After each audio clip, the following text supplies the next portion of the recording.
Hello friends, എവിടെ വന്നിരിക്കുന്നത് അറിയോ? ഒരു കിഡിലൻ സ്റ്റെയറിലാണ്. നിങ്ങൾക്ക് ഇത് പരിചയപ്പെടുത്തി തരണമെങ്കിൽ ഇങ്ങനെയൊക്കെയല്ലേ പറ്റുള്ളൂ. സാധാരണ സ്റ്റെയർ അല്ല കേട്ടോ. കണ്ടില്ല ഈ സ്റ്റെയറിന്റെ ഭംഗിക്കപ്പുറം ചെയ്തിരിക്കുന്നതോ ഇറ്റാലിയൻ മാർബിൾ കൊണ്ടൊക്കെ സ്റ്റെയർ ചെയ്യാൻ പറ്റും. ഇതിനകത്ത് നല്ല ഒന്നാം തരം മെറ്റലാണ് കൊടുത്തിരിക്കുന്നത്, സ്റ്റീൽ. ഇതിന്റെ കണ്ടില്ലേ ഭംഗി, എന്താ ബലം. നമ്മൾ സാധാരണ ഇത് ഇങ്ങനെയൊക്കെ ചെയ്യുമ്പോൾ ഇതിന് ഉറപ്പുണ്ടാവും, ബലം ഉണ്ടാവും, ടെൻഷൻ അടിക്കുക. സാധാരണ ഇന്റീരിയർ ചെയ്ത വീടുകൾക്ക് മാച്ച് ചെയ്യുന്ന രീതിയിലുള്ള സ്റ്റെയർ ആണോ ഇത്രയും കാലം നിങ്ങൾ കണ്ടത്? അല്ല. അതിനൊരു മാറ്റം വരണമെങ്കിൽ ഇതുപോലുള്ള അടിപൊളിയായിട്ടുള്ള വെറൈറ്റി സ്റ്റെയറുകൾ വേണം. അതാണ് ഈ കണ്ടുകൊണ്ടിരിക്കുന്നത്. നല്ല ഒന്നാം തരം ഗ്ലാസ്സിൽ നല്ല ഒന്നാം തരം അലൂമിനിയത്തിൻ്റെ ഹാൻഡ് റെയിലും കൊടുത്തപ്പോൾ ഈ ഒരു സ്റ്റെയർ അടിപൊളിയായി അല്ലേ?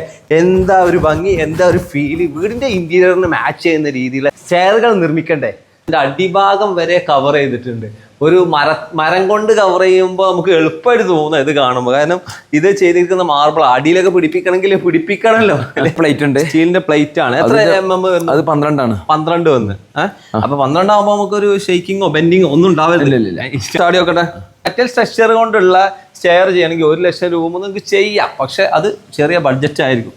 പിന്നെ ഇങ്ങനെ കയറി അങ്ങനെ പോവുകയാണെങ്കിൽ ലക്ഷറി ആക്കാം. സ്റ്റെയറായിട്ട് ബന്ധപ്പെട്ടുള്ള അടിപൊളി വീഡിയോ നമ്മുടെ യൂട്യൂബ് ചാനൽ വന്നിട്ടുണ്ട്, കാണാൻ മറക്കണ്ട. പിന്നെ ആദ്യമായിട്ടാണ് നമ്മുടെ പേജ് കാണുന്നതെങ്കിൽ ഒന്ന് ഫോളോ കൂടെ ചെയ്തേക്ക്, നഷ്ടമാവില്ല.